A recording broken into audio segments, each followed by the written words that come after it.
Hello, this is Richard Walker from Lucidate. In this series of videos, we're going to discuss cryptocurrencies.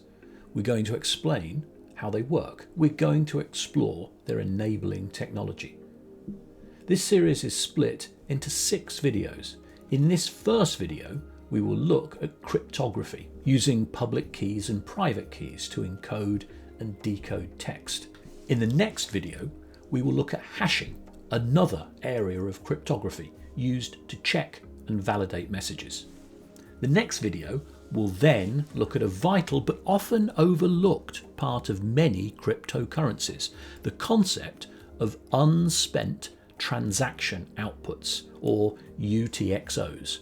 We'll see how this concept helps us track the ownership of coins from transaction to transaction. In the fourth video, we'll take a closer look at blockchain and how the various components of cryptocurrency systems work together to create a system based on proof rather than trust. In the fifth video, we'll look at the resilience of crypto systems and how they defend themselves against various types of attack and fraudulent behaviour.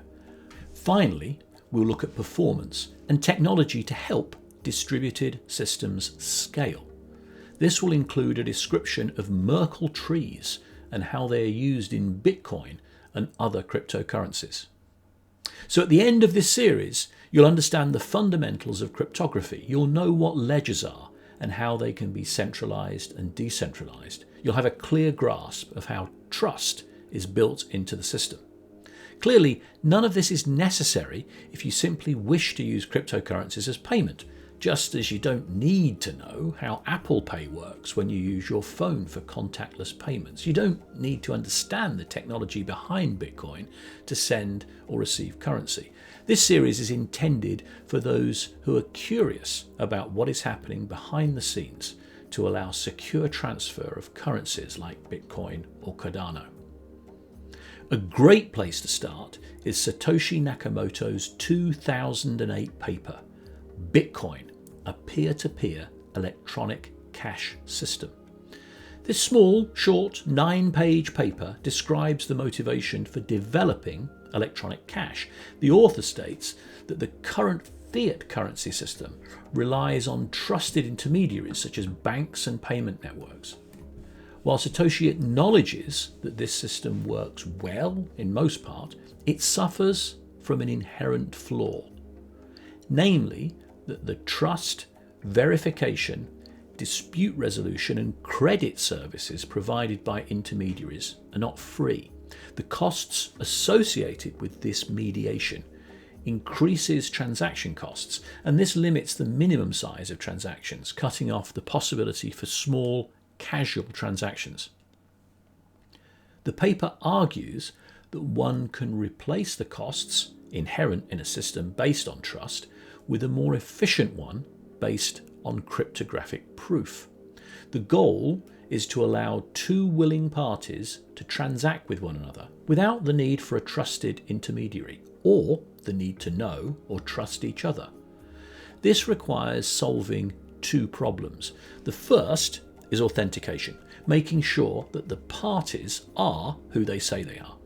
The second problem is what Satoshi refers to as the double spending problem, namely that any amount of currency one owns can only be spent once. We'll address each problem in turn. In later videos, we'll cover the double spend problem. In this video, we'll begin with authentication. This can be solved with digital signatures, specifically a public key, private key pair.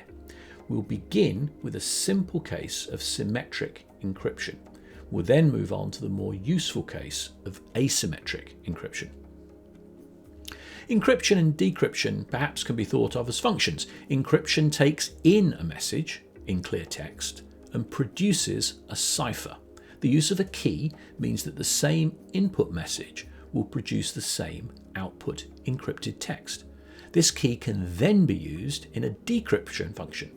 This time, the cipher is the input and the output is the clear text of the message originally sent. For symmetric encryption, we'll use an example of Lucidate and Claude Tai. They want to exchange messages with one another privately. They wish to keep the time and location of their clandestine meeting private from other people that may intercept their communication. On a prior occasion, they agreed that the secret key they would share with one another would be the three letters BTC, all capitalized.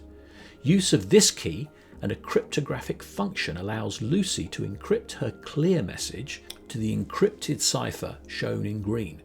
Claude can take the cipher and, along with their pre-agreed key of capital BTC, decrypt the message. This is fine, and for a long time was the state of the art in cryptography.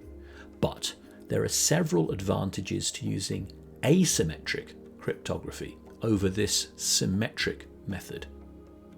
In asymmetric cryptography, keys are generated in pairs. Each person is given their own pair of keys. If a message is encrypted with one of the keys, it can only be decrypted using the other. One of the keys will be a public key. It's really important that the whole world gets to know this key. Think of a public key as like your email address or a bank account number. It's yours, and it uniquely identifies you, and you want other people to know it. You want as many people to know it about as possible so they can send you encrypted messages that you and only you can decipher. The other key is your private key. We'll call it a secret key so that we can abbreviate it to SK. It's really important that no one gets to know this key. Only you should have access to it. Think of it like a password or a bank PIN number. The relationship between the two keys means that the public key can be derived from the private key, but the reverse is not true. You could never work out the private or secret key from the public key.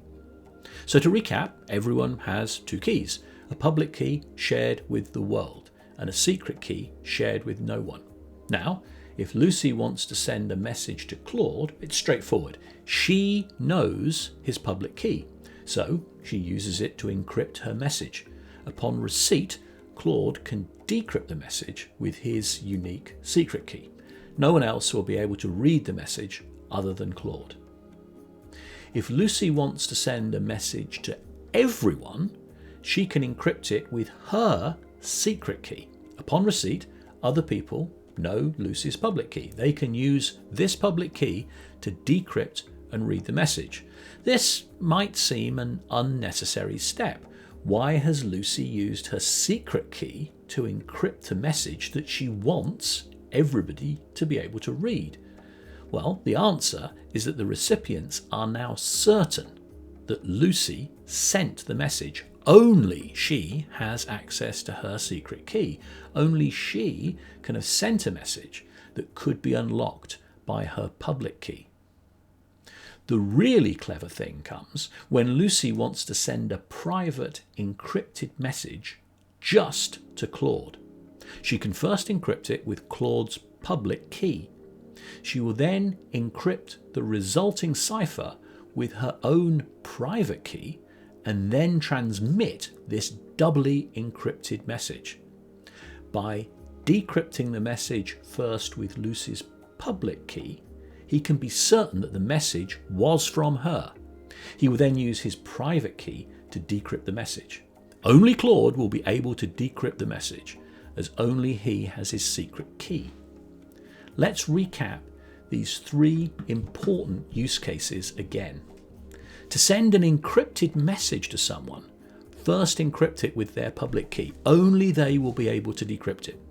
To send a message to multiple people, but to ensure that they know that you sent it, encrypt the message with your secret key. Finally, to send an encrypted message securely to one person so that they're certain it came from you, first encrypt it with their public key and then encrypt the resulting message with your private key. This concludes this first video on cryptocurrencies. We've started to use Satoshi Nakamoto's paper as a foundation for exploring cryptocurrencies in general. The fundamental idea here is to move from a centralized system based on trust to a distributed system based on proof. This shift from centralized to decentralized, and from trust-based to proof-based requires that we solve some new challenges. One of these is authentication. We've seen in this video how we can use public and private key encryption to provide security and authentication. Public keys and private keys come in pairs. A public key is like an email address or a bank account number, a unique identifier of your stuff. You want to share your public key. A private key is like a password or a PIN. Only you should know it. In the next video, we'll look at how we can use techniques from cryptography to create a digital signature. Please join me in the next video where we will discuss broader issues in cryptography, including hashing. We'll then move on to address blockchains, consensus, and distributed ledgers.